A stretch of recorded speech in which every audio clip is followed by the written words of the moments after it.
sa iyang kamaayo kanako ug sa ako ang tibuok pamilya na makanunayon nga gamhanan gyud siya kay dili maihap ang mga panahon nga na hagba pero kanunay nga gagulit ang ato ang kanunay ko nga gigulitan kami kanunay nga gigulitan o ginaahon sa ato ang buhi nga Dios bisan pa usahay nga nay mga kapakyasan pero ang Ginoo wala gyud nagkulang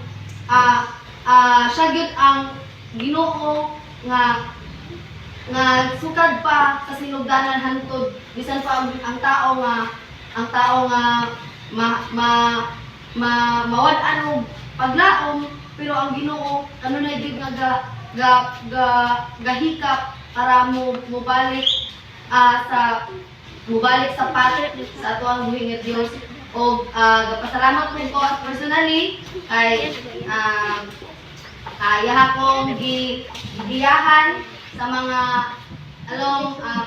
sa pagtambay na ko as kanang bagong graduate yahang hanay ang mga butang nga padulong sa dito sa ko ang career nga gusto o gahop gyapon ko nga unta na nga padayon na ni o sa ako ang mga pag-ampo nga hinay-hinay nga ginatubag sa ato ang buhi nga Dios o another po nga pagpasalamat ako sa ako ang pagmangkon nga bago siya nga nag-birthday to October 3 so pasalamat kami kaniya kay iyahang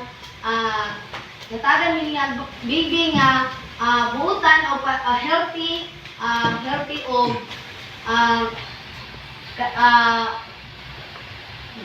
bata nga nahimo siya pud siyang usa nga blessing sa among pamilya o nalaran ako siya